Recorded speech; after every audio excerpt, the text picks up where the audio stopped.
হচ্ছে সরাসরি নির্বাচিত হয়েছে আর টিএনএফের অফিসিয়াল ফেসবুক দেখতে পাচ্ছেন। এই মুহূর্তে আমরা অবস্থান করছি বাংলাদেশের জামাত ইসলামী কিন্তু বাংলাদেশের জামাত ইসলামের কিন্তু কর্মপরিষদের নির্বাহী পরিষদের বৈঠক চলছে কার্যালয়ের ভিতরে। এবং আমরা দেখেছি কিছুক্ষণ আগে কিন্তু বিভিন্ন জায়গা থেকে বাংলাদেশের জামাত ইসলামী যেসব প্রার্থীরা ছিল সদস্যরা কিন্তু কার্যালয়ে আসা শুরু করেছে। আমরা দেখেছি যে ঢাকা 7 আসনের যে প্রার্থী ছিলেন জামাত মনিত, সেই প্রার্থী কিন্তু কিছুক্ষণ আগে এসেছিলেন এবং তিনি বলছেন যে ঢাকা 7 আসনে তার যে আসনটি ছিল সেই আসনে কিন্তু কারচুপির ঘটনা ঘটেছে। বিশেষ করে নির্বাচন সুষ্ঠু হয়েছিল, কিন্তু যখন ভোট করার সময় কিন্তু এজেন্টের সাথে বা এজেন্টটার যে এজেন্টগুলো ছিল সেই এজেন্টগুলো কিন্তু বাইরে করে দেওয়া হয়েছে। এবং বিভিন্ন বিষয় নিয়ে কিন্তু বাংলাদেশের জামাত ইসলামের নির্বাহী পরিষদের বৈঠক চলছে কার্যালয়ের ভিতরে। আমরা দেখেছি বিকাল থেকে কিন্তু এই কার্যনির্বাহী পরিষদের বৈঠক এখনও চলমান রয়েছে এবং কিছুক্ষণ আগে আমরা দেখেছি 11 দলীয় জোটের নেতাকর্মীরা তারা কিন্তু এই কার্যালয়ে আসছেন এবং ঠিক রাত 10টায় কিন্তু জামাত ইসলামের কিন্তু আমির তিনি কিন্তু প্রেস ব্রিফিং করবেন এবং ব্রিফিং করে নির্বাহী পরিষদের বৈঠক শেষে কিন্তু ব্রিফিং করে জানাবেন যে আসলে এই নির্বাচনে নিয়ে যে তারা আসলে এই নির্বাচন সুষ্ঠুভাবে গ্রহণ করেছেন কি গ্রহণ করবেন বা পরবর্তী কর্মসূচি বা তারা কী করবেন সেটি কিন্তু এই কার্যনির্বাহী পরিষদের বৈঠক শেষে জানাবেন।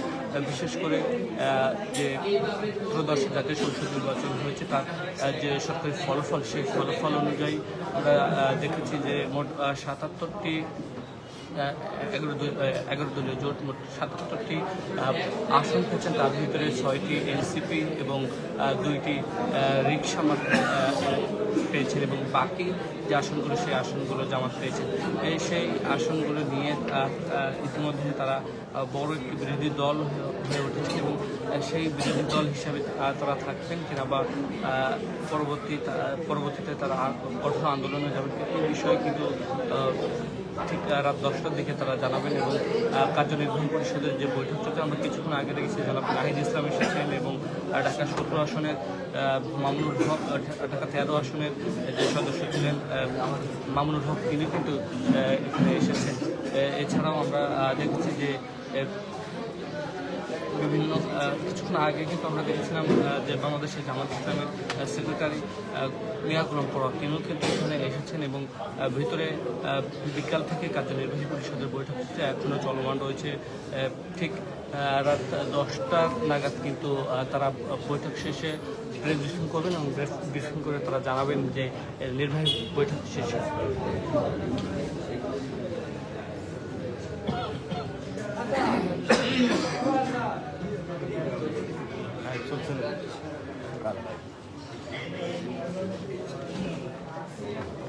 নির্বাহী বৈঠক শেষে কিন্তু 11 দলীয় জোটের বৈঠক করবেন। এবং বিশেষ করে আমরা শুনছি যে মামুনুল হক তিনি বলছেন যে ঢাকা 8 আসনে মির্জা আব্বাসের যেসব ব্যালট পেপার গ্রহণ করেছেন ঠিক সেই ধরনের ব্যালট পেপার কিন্তু ঢাকা 13 আসনে বাতিল করেছেন এই অভিযোগ কিন্তু তিনি করেছেন। এছাড়াও যে বিশেষ করে খুলনা 5 আসন বাংলাদেশের জামাত ইসলামীর সেক্রেটারি জেনারেল মিয়া গোলাম পরোয়ারের যে আসন সেই আসন নিয়েও কিন্তু তিনি পুনরায় ভোট গণনার কথা বলেছেন।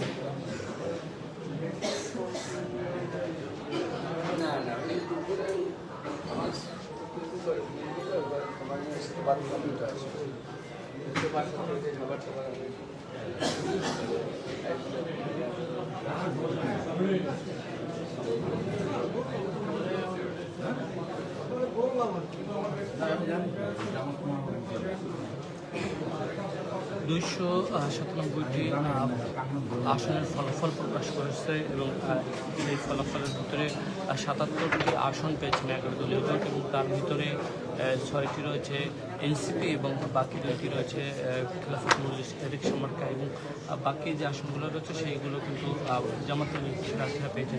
সেদিকে আমরা দেখছি যে বড় একটি বিরোধী দল হিসেবে কিন্তু এখন বর্তমান বাংলাদেশের জামাত ইসলামী এবং সে বিষয়ে কিন্তু কার্যনির্বাহী পরিষদের বৈঠক চলছে যে তারা এই ফলাফলটি আসলে গ্রহণ করবেন কি। আরেকটি বিষয় জানতে চাই যে ঢাকা 7 আসনে সেই আসনে যে জামাত ইসলামী প্রার্থী ছিল সেই কিন্তু অভিযোগ করেছেন কারচুপির সেটি ইসি বরাবর সেই কথা বলেছেন, সেটি যদি কারচুপির কথা যদি না থাকে তিনি হাইকোর্টে এই তিনি জানিয়েছেন। আমরা দেখতে পাচ্ছি যে ইতিমধ্যে জাগফা রাশেদ প্রধান তিনি এসেছেন, মামুনুল হক এসেছেন, জনাব নাহিদ এনসিপির জনাব নাহিদ ইসলাম, এছাড়াও কিন্তু কিছুক্ষণ আগে আসিফ মাহমুদ এসেছেন। কার্যনির্বাহী পরিষদের বৈঠক শেষে কিন্তু 11 দলীয় জোটের সাথে বৈঠক করবেন এমনটি কিন্তু আমরা জানতে পেরেছি। কার্যনির্বাহী বৈঠক শেষে কিন্তু প্রেস ব্রিফিং করবেন, তারপরে কিন্তু 11 দলীয় জোটের সাথে বৈঠক করবেন। আমার মতো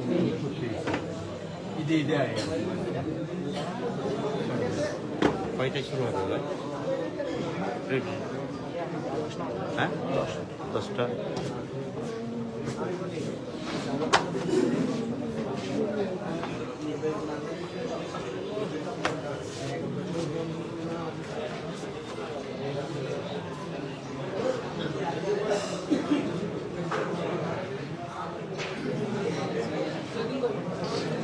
দলীয় জোটের নেতাকর্মীরা তারা কিন্তু একের পর এক আসছেন। বাংলাদেশ জামাত ইসলামী মক্তদার একের পর এক কিন্তু আসছেন।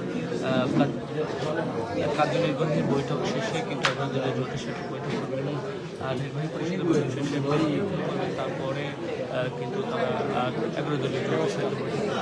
আসলে এই নির্বাচন নিয়ে তারা যে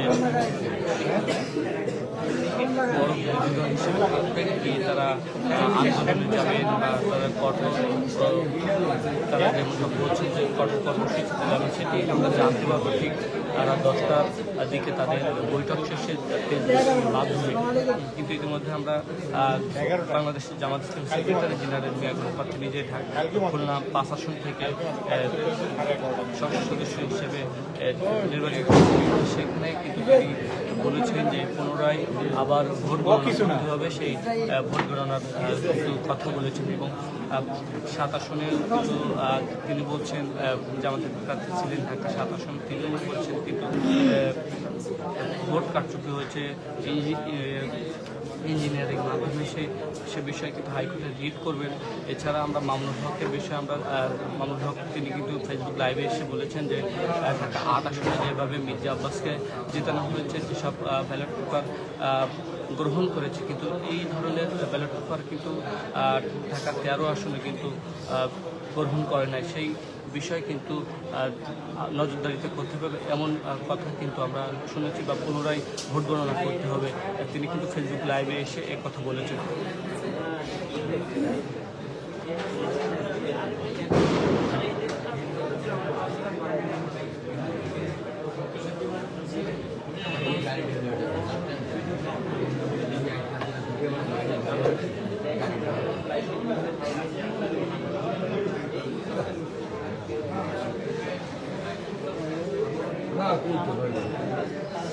এই ছিল আমার